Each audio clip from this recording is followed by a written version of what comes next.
हमारे गोरवाड़ के जाने माने भविष्यकर्ता और फालना के निवासी भरत जी हमारे वंदे मातरम कार्यालय में पधारे हुए हैं।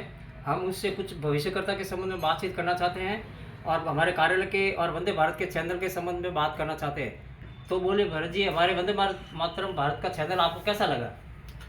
सबसे पहले तो मैं वंदे भारत चैनल के रिपोर्टर भाई रूपचंद जी मेवाड़ा जी का मैं बहुत बहुत आभार व्यक्त करता हूं कि उन्होंने मुझे अपने स्टूडियो में बुलाया और सभी देश प्रदेश वासियों को अंग्रेजी नववर्ष की आने वाले नववर्ष की बहुत बहुत शुभकामनाएं, मंगल कामनाएं और उनकी उज्जवल भविष्य की कामना करते हुए मैं अपनी बात को रखना चाहता हूं। बताइए। तो मैं ये पूछना चाहता हूँ कि आप अशोक गहलोत जी पूर्व मुख्यमंत्री की भविष्य के संबंध में करते थे, पर तो अब ऐसा कैसा हो गया कि वो इतने भारी मतों से चुनाव हार गए? देखिए, लोग मुझे कहते हैं, आपकी तरफ प्रश्न करते हैं कि अशोक गहलोत जी आपके गुरु जी थे, फिर आपने ऐसी क्यों भविष्यवाणी कर दी। तो गुरु कभी बदलते नहीं हैं, गुरु तो हमेशा एक ही होता है। एक बार कर हो जाते हैं ना, गुरु कुदरत से मिलते हैं तो गुरु ही रहते हैं। गुरु हमेशा एक ही होता है, चाहे आध्यात्मिक जीवन का हो, चाहे सांसारिक जीवन का हो, चाहे विद्यार्थी जीवन का हो, चाहे राजनीतिक जीवन का हो, गुरु हमेशा एक ही होता है। तो गुरु तो हमारे वही रहेंगे। बात रही जादूगर की, जादू जो उनका चल रहा था, ये काफ़ी वर्षों से चल रहा था।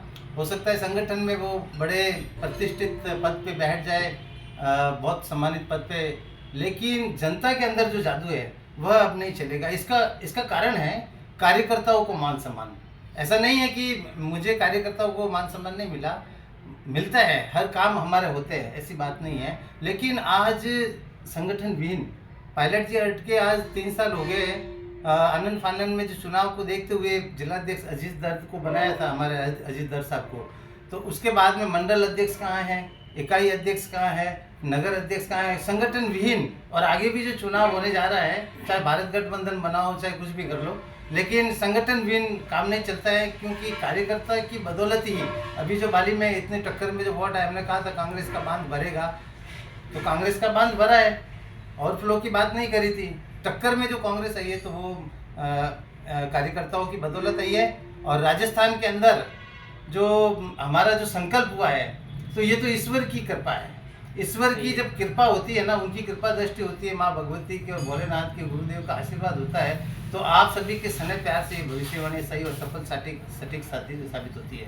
क्या ये सही है कि अशोक गहलोत अपने एक लाख सालों की राजनीति में चल रहे थे, किसी कार्यकर्ताओं को तवज्जो नहीं देते? क्या बात ये सही है?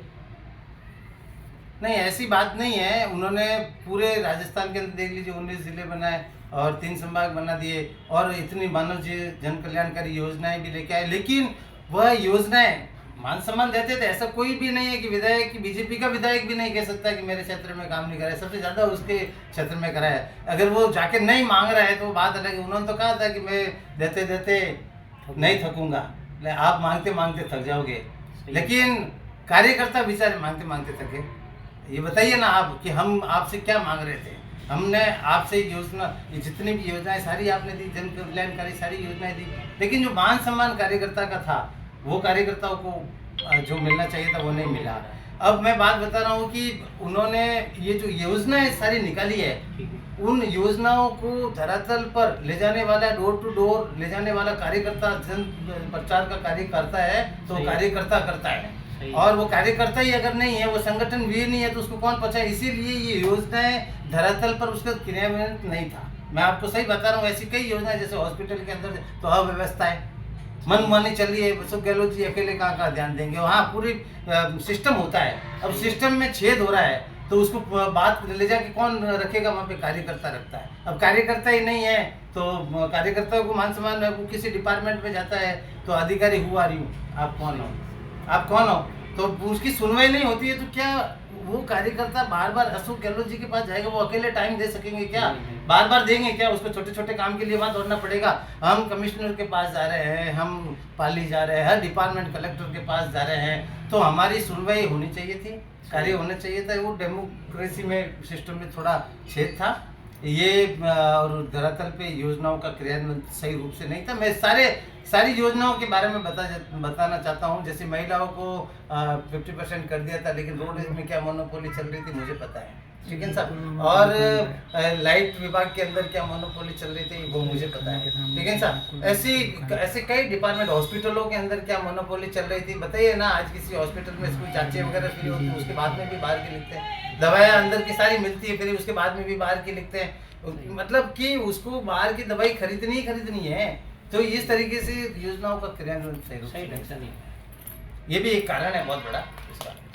इसका मतलब कार्यकर्ताओं की और अशोक जी का ध्यान नहीं था, या कार्यकर्ताओं के कार्य में उनका मतलब क्या बिल्कुल वो अपने विकास में इतने घुल गए थे विकास के अंदर, और मतलब कि इतनी मानव जन कल्याणकारी योजनाओं पे योजनाएं।